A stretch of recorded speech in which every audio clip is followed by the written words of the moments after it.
हम लोगों ने अपने जो पुराना वीडियो था उसमें देखा था कि द्विघात बहुपद के सभी संभावित ज्यामितीय रूप क्या क्या होते हैं। उसी को, क्योंकि इसी पर जो क्वेश्चंस हैं कई बार इसी पर आ जाते हैं और हमारे जो सिलेबस है, हमारा सिलेबस है, उसमें द्विघात बहुपद बहुत ज़्यादा महत्वपूर्ण हो जाता है एग्जामिनेशन पॉइंट ऑफ व्यू से, परीक्षा के दृष्टिकोण से। तो इसमें ये कुल मिला के इतनी ही संभावनाएं बनती हैं, ये 3 संभावनाएं ही हैं कुल मिलाकर के, बस यही बनती हैं। तीसरी संभावना है आपकी ये।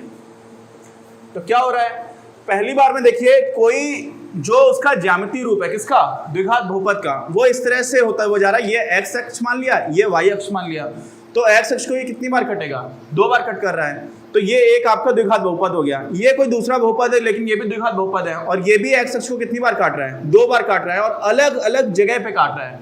तो इसमें क्या हो जाता है, इसके शून्यक क्या होते हैं, इसके जीरोस क्या होते हैं, 2 भिन्न भिन्न शून्यक होंगे। कौन कौन से, देखिए जब ये आपका द्विघात बहुपद है तो एक तो यहाँ पे कट किया, एक यहाँ पे कट किया, जब ये वाला है तो एक यहाँ पे कट किया, एक यहाँ पे कट किया। ये एक बहुपद था कोई भी, तो देखिए यहाँ पर 2 भिन्न भिन्न शून्यक आ रहे हैं कि नहीं आ रहे हैं, हम लोगों को यही बात करनी है, तो हमें समझ में आ जाता है। ऐसा दूसरी बार क्या होता है, देखिए यहाँ पे आया और इसने बस एक ही जगह पर टच किया, तो यहाँ पर एक ही आपको शून्यक दिख रहा है, तो इसको बोल सकते हैं एक शून्यक। लेकिन हम लोग सोचते क्या है और कहते हैं कि उसका भी एक कारण है, जो मैं आपको बाद में बताऊंगा, कि ये 2 बिंदु जैसे जैसे ये नीचे होता जाएगा, मान लीजिए ये आप इसको धीरे धीरे नीचे खिसकाना स्टार्ट करो, तो ये दोनों बिंदु जो है ना वो क्या हो जाएंगे, पास आते जाएंगे, और एक स्थिति आएगी कि ये दोनों बिंदु एक ही बिंदु रह जाएंगे। तो जब दोनों बिंदु मिला करके एक ही बिंदु रह जाते हैं तो उसको क्या बोलते हैं, उसको बोलते हैं संपाती बिंदु। कैसे बिंदु, संपाती। तो 2 कोइंसाइड कर जाना मतलब एक ही जगह पर पहुंच जाना। तो ये 2 बिंदु थे, आपने ऐसा पैराबोला था, ये पैराबोला ही वैसे इसका जो रूप होता है उसको पैराबोला बोलते हैं, लेकिन अभी के लिए आप समझिए कि ये जो भी शेप है, जो भी आकृति है, उसको जैसे जैसे आप टच एक ही जगह पर टच करना जाएगा तो दोनों बिंदु जो है वो पास आते चले जाएंगे। कौन से 2 बिंदु की बात कर रहा हूँ, ये 2 बिंदुओं की। ये 2 बिंदु अगर पास आते जाएंगे और जब मिल जाएंगे तो ऐसी स्थिति हो जाएगी। ऐसी स्थिति कब हो रही है, जब ये सिर्फ और सिर्फ x अक्ष को टच कर रहा है, और जब x अक्ष को टच कर रहा है एक ही जगह पर, तो हम उसको ऐसे बोल सकते हैं 2 बराबर शून्यक। मतलब एक ही बिंदु है ना, तो 2 शून्यक है लेकिन दोनों ही 5। मान लो ये देखिए नेगेटिव x अक्ष में है, मान लो ये -5 हो, तो हम लोग बोलेंगे कि x बराबर -5 ही इसका एक शून्यक है। तो ये एक तो उत्तर ये हो गया। दूसरा उत्तर क्या हो सकता है, बोलते हैं 2 इसके शून्यक हैं और दोनों ही -5 हैं।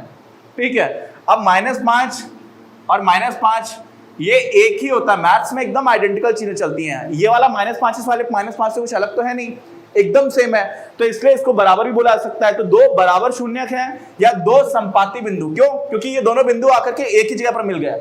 तो दूसरी स्थिति जो बनती है वो इस तरह की बनती है इस वाले में। और इस वाले जो ये जो है आपका ज्यामितीय रूप किसका, द्विघात बहुपद का, उसका भी ये एक जगह पर ही टच कर रहा है, और इसीलिए इस वाले द्विघात बहुपद के भी 2 बराबर शून्यक होंगे या फिर एक शून्यक कहा जा सकता है। और जो तीसरी स्थिति थी, तीसरी स्थिति में कोई वास्तविक शून्यक नहीं मिलेगा। आप लिख दोगे कि कोई शून्यक नहीं है वो भी चल जाएगा, लेकिन जो रियलिटी है, आप उच्च शिक्षा में जाओगे, जब उच्च कक्षा में जाओगे तो आपको समझ में आएगा कि हाँ ये बोलना ज्यादा सही है कि कोई वास्तविक शून्यक नहीं है। क्यों, क्योंकि इसमें तो कहीं पर काट ही नहीं रहा है इस लाइन को, ना ये कट कर रहा है ना ये कट कर रहा है। तो जब कोई भी कट नहीं करेगा तो ये क्या हो जाएगा, कोई भी वास्तविक शून्यक नहीं होगा। तो कुल मिलाकर के ये 3 ही स्थितियां बनती हैं। कब, जब द्विघात बहुपद के हम ज्यामितीय रूप को देखते हैं कि x एक्सिस को कहां पर कट कर रहा है और कहां पर नहीं। ठीक है, अब हम लोग अपने इसी चैप्टर में आगे कॉन्सेप्ट आता है कि जो भी हमारा बहुपद होता है उसमें हर बहुपद में x या x² के टर्म्स में होगा। जब x² के टर्म्स में होगा तो हम उसको क्या बोलेंगे, द्विघात बहुपद। जब x सबसे बड़ी घात होगी यानी कि x की घात 1 ही सबसे बड़ी घात होगी तो उसको क्या बोलते हैं, रैखिक बहुपद। हम पहले भी समझ चुके हैं। लेकिन इसमें उनके जो गुणांक होते हैं उसका क्या महत्व होता है, उसका कुछ लेना देना होता है किससे, उसके शून्यक से। ये समझेंगे हम लोग अपने इसी वीडियो में। हम लोगों ने पहले देखा था कि कक्षा 9 में देखा था कि कोई भी जो हमारा एक रैखिक बहुपद होता है उसका एक स्टैंडर्ड फॉर्म होता है। क्या होता है, स्टैंडर्ड फॉर्म। उसको हम लिख देते हैं ax + b। ठीक, अब अगर हमें इसके शून्यक निकालने होते हैं तो हम क्या कहते हैं, हम कहते हैं कि ये पूरा का पूरा जो आपका बहुपद है वो शून्य के बराबर कर दो, और यहां से अगर आप शून्य के बराबर इसको कर दोगे तो क्या मिलेगा आपको, x। आपको ax मिल जाएगा ऋण b, और x क्या मिल जाएगा, ऋण b/a। यानी कि जब आप इस रैखिक बहुपद का क्या निकाल रहे हो, शून्यक निकाल रहे हो, तो आपको x का मान क्या निकल रहा है, क्या मिल रहा है, -b/a। यही तो मिल रहा है ना। इसका मतलब क्या हुआ कि ये जो रैखिक बहुपद है इसमें x का जो गुणांक है और उसके बाद से जो कांस्टेंट टर्म है, जो अचर राशि है, उनका कोई ना कोई लेना देना हो रहा है किससे? शून्यक से। तो क्या ऐसा जब रैखिक की जगह द्विघात बहुपद होगा तब भी ऐसा कुछ होगा? हम इसको करके देखते हैं। मान लेते हैं कोई एक बहुपद है द्विघात 2x² - 8x + 6, और कक्षा 9 में याद करिए जो मिडिल टर्म है, जो बीच वाला पद है, उसको तोड़ करके हमें इसका गुणनखंड करना आता है। हम इसको कैसे तोड़ा करते थे? हम ऐसे तोड़ते थे कि जिन भी हिस्सों में इसको तोड़े रहेगा तो -8x ही, क्योंकि आप -8 को ही तो तोड़ रहे हो, -8x को। तो -8x क्या हो सकता है? -4x हो सकता है, -5x -3x हो सकता है ना? तो किस तरह से तोड़ना है कि उसका जो गुणन है वो इसके और इसके गुणन के बराबर रहे। तो आप 6 से 2 में गुणा करोगे क्या हो जाएगा? 12। तो 12x² मिलना चाहिए। तो 12x² कैसे तोड़ सकते हो? इसको ऐसे तोड़ा जा सकता है 2x² - 6x - 2x। अब सोचिए -6x का -2x में गुणा करेंगे तो क्या मिलेगा? 12 भी मिल जाएगा और x² भी मिल जाएगा और धन का भी हो जाएगा, क्यों? क्योंकि माइनस और माइनस है ना? तो ये हम लोगों ने ऑलरेडी 9th क्लास में सीखा हुआ है। अगर इसमें कोई भी डाउट हो तो हमारा जो पिछला 9th क्लास का वीडियो है उसको देख लीजिएगा, फिर आपके डाउट्स क्लियर हो जाएंगे। ये मिडिल टर्म जो होता है उसको तोड़ना सीखा था ना? अब इसमें क्या हो गया? ऋण 8x है, और इसको कैसे तोड़ेंगे? हम लोगों ने देखा था इसको इस तरह से तोड़ेंगे कि 6 दूनी 12x² हो जाए, जो मैं आपको अभी बता चुका हूं। तो क्या हो जाएगा? इसमें से आप क्या कॉमन ले सकते हो? 2x आपने कॉमन लिया तो आपको क्या मिलेगा? x - 3। यहां से आप क्या कॉमन ले सकते हो? यहाँ पे 2 है, यहाँ पर 6 है, तो यहां से आप 2 कॉमन ले सकते हो, फिर आपको मिल जाएगा x - 3। अब यहां से क्या हो जाएगा? 2x, देखिए x - 3 कॉमन है दोनों में, तो आप x - 3 कॉमन ले लो। मैं पहले 2x - 2 कर दे रहा था, 2x - 2 कर दे रहा था, वो भी ठीक है, लेकिन ऐसे आपने x - 3 कॉमन लिया तो आपको पहले क्या मिल रहा है? 2x। यहां से क्या मिल रहा है? -2, यानी कि 2x - 2 ये आपको मिल गया। अब हम लोगों ने बात की थी किस चीज की? कि हम लोगों को तो शून्यक निकालना है। क्या निकालना है? शून्यक। और शून्य का मतलब क्या होता है? शून्य का मतलब होता है जहां पर बहुपद का मान कितना हो जाए? शून्य हो जाए। किसका? बहुपद का। और बहुपद क्या है? px। px किसके बराबर है? इसके। और ये किसके बराबर है? 0 के। लेकिन राजा बाबू ये जो है क्या 2x² - 8x धन 6, ये इसके बराबर भी तो है, क्योंकि इसी के तो ये गुणनखंड है। हम लोगों ने कब कक्षा याद करिए पहले चैप्टर में पढ़ा था कि 15 को आप क्या 3 × 5 लिख सकते हो ना? तो 3 × 5 जो लिखा हुआ है वो भी तो 15 ही लिखा हुआ है। ऐसे ही 2 गुणनखंड हैं, उनका आपने गुणा कर रखा है, तो वो भी तो इसी के बराबर है। और अगर ये 0 के बराबर है तो इसको भी हम 0 के बराबर करके देख सकते हैं, और इसको हमने 0 के बराबर कर दिया। अब आ जाती है दूसरी बात। दूसरी बात क्या आ जाती है कि अगर कोई भी संख्या है, ये कोई भी रैंडम संख्या लिखी हुई है, 1,72,000 लिखा हुआ है, इसमें आप 0 से गुणा करेंगे तो आपको 0 मिल जाता है कि नहीं? किसी भी संख्या में 0 से गुणा करने पर क्या मिलता है? 0, 0। और इससे हमें क्या समझ में आ जाता है कि अगर ये कुछ भी हो, 2x - 2 का कुछ भी मान हो, कुछ भी, ठीक है, कुछ भी मतलब कुछ भी, और अगर ये 0 हो जाए तो इसमें आप 0 से गुणा करोगे तो 0 मिल जाएगा ना? इसका मतलब ये 0 तब हो जाएगा जब x - 3 का मान 0 हो, और यहां से आपको x क्या मिल जाएगा? 3। तो आपको एक शून्यक तो मिल गया। क्यों? क्योंकि x जब 3 के बराबर होगा तो ये पूरा 0 के बराबर हो जाएगा। इसका मतलब ये पूरा 0 के बराबर हो जाएगा। इसका मतलब जब ये पूरा 0 के बराबर हो रहा है, इसका मतलब यही तो बहुपद है, तो बहुपद 0 के बराबर हो जा रहा है। और वही तो आपको चाहिए, ऐसा x जिस पर ये 0 के बराबर हो जाए। ठीक, अब क्या हो सकता है? जैसे आपने बोला कि सर x - 3 आपने बता दिया, लेकिन x - 3 की जगह अगर 2x - 2 0 हो जाए और ये कुछ भी हो तब भी तो 0 मिल जाएगा। बिल्कुल सही बात है। तो वहां से आपको क्या मिल जाएगा? 2x - 2 बराबर 0, यानी कि 2x - 2 बराबर 0। तो यहां से 2x आपको मिलेगा 2 और x मिल जाएगा 1। ये आपको क्या मिल गया? दूसरा शून्यक। क्या मिल गया? दूसरा शून्यक। लेकिन राजा बाबू हेडिंग क्या लिखी है अपनी? हेडिंग लिखी हुई है कि किसी बहुपद के शून्यकों और गुणांकों में संबंध। गुणांकों को इंग्लिश में बोलते हैं कोफिशिएंट्स, और शून्य को बोलते हैं जीरोस। यहां से क्या समझ में आया? यहां से कुछ समझ में नहीं आया। यहां से अभी तक इतना समझ में आया कि शून्य तो हमें मिल चुके हैं, और हमें पता क्या करना है कि संबंध पता करना है कि इन दोनों में कोई रिलेशन है कि नहीं है। हम लोगों ने जब रैखिक समीकरण की बात की थी तो एक ये कोफिशिएंट था और एक ये कोफिशिएंट था। ये कांस्टेंट टर्म है, इसको हम लोग बोलते हैं अचर है, स्थिर रहेगा, बदलेगा नहीं। और ये क्या है? ए है एक्स का गुणांक। यहां पर इसकी जब हम स्टैंडर्ड फॉर्म लिखते हैं, किसकी? किसी भी द्विघात बहुपद की एक स्टैंडर्ड फॉर्म होती है। स्टैंडर्ड फॉर्म मतलब जो उसको हम लोग आमतौर पर किसी भी तरह से किसी भी तरह का द्विघात बहुपद होगा उसको लिखा जा सकेगा, उसको लिखते हैं ax² धन bx धन c।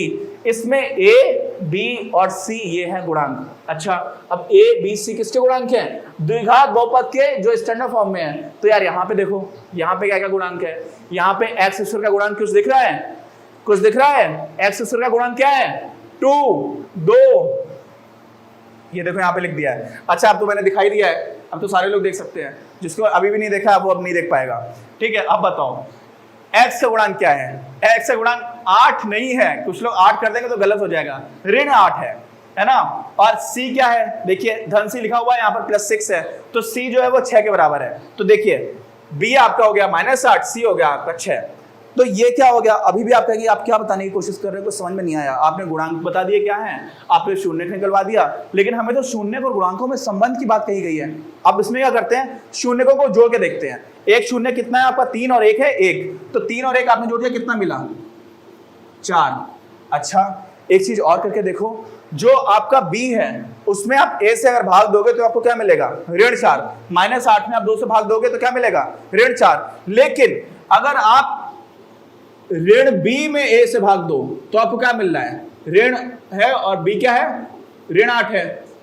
इसमें आप किससे भाग दे रहे हो? 2 से, तो क्या हो जाएगा? 8/2, क्योंकि ऋण और ऋण धन हो जाएगा। ये क्या हो जाएगा? 4।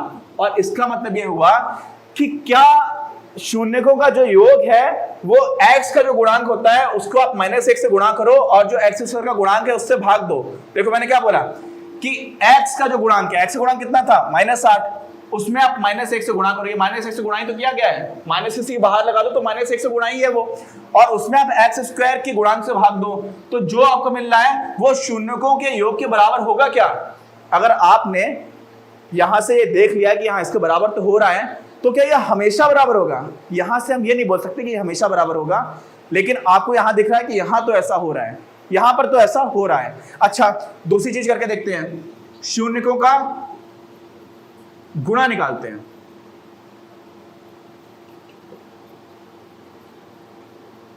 गुणा किया, ठीक है, गुणनफल क्या होता है वो करके देखते हैं। 3 है और 1 है, 3 और 1 का गुणा करोगे तो क्या मिलेगा? 3 मिलेगा। लेकिन यहां पर जो ये वाला पद है कांस्टेंट टर्म है, कौन सा? जो अचर है, उसमें आप एक्स स्क्वायर के गुणांक से भाग दो तो क्या हो जाएगा? 6 में आप 2 से भाग दोगे तो क्या मिलेगा? ये है आपका c/a, c में 1 से भाग दे रहे हो, c/a, वो भी आपको 3 मिल रहा है। तो ऐसा यहां से देख करके लगता है कि यार ऐसा हो सकता है। अभी हम कुछ प्रूव नहीं कर रहे हैं। हम लोगों ने क्या किया? अच्छा देखो, समझो, घबराने की जरूरत नहीं है, 1 मिनट में मैं आपको रिवाइज कराऊंगा, आपको समझ में आ जाएगा। हम लोगों ने क्या किया? हम लोगों ने कहा यार कि सबसे पहले हम लोग रैखिक समीकरण की बात की। रैखिक समीकरण तो क्यों? क्योंकि हम इसको शून्य के बराबर कर रहे हैं, तो एक समीकरण बन गया। भाई ये सिर्फ रैखिक बहुपद है, जब इसको किसी के बराबर कर दोगे तो समीकरण बन जाएगा। और इस समीकरण में हमने देखा कि यार अगर हम इसका क्या निकालने होते हैं, शून्यक निकालने होते हैं, तो हमें इसको शून्य के बराबर करना पड़ता है। हमने कर दिया, वहां से हमें x क्या मिला? वहां से हमें x मिल गया -b/a। और यहां से हमें ऐसा लगा कि यार देखो, हमें जो भी इक्वेशन दे रखी है उसको हम देख करके ही, ये वाला जो पद है उसमें हम इससे भाग दे रहे हैं माइनस लगा करके, तो हमें सीधे सीधे क्या मिल जा रहा है? हमें सीधे सीधे शून्यक मिल जा रहा है। तो ऐसा क्या एक घात से बड़ा यानी कि 2 घात वाला कोई बहुपद है जिसको हम लोग क्या बोलते हैं? क्वाड्रेटिक पॉलिनोमियल, मतलब द्विघात बहुपद। अब द्विघात बहुपद में भी ऐसा कुछ होगा क्या कि द्विघात बहुपद के जो गुणांक हैं उनका कुछ महत्व है क्या? उनका कोई रिलेशन है क्या जो उसके शून्य निकल करके आते हैं? तो हम लोगों ने उसके लिए एक एक्सपेरिमेंट किया। क्या किया? एक प्रयोग करके देखा, एक उदाहरण लेकर के देखा, और उस उदाहरण में हमने इसको किसके बराबर तोड़ने की कोशिश की?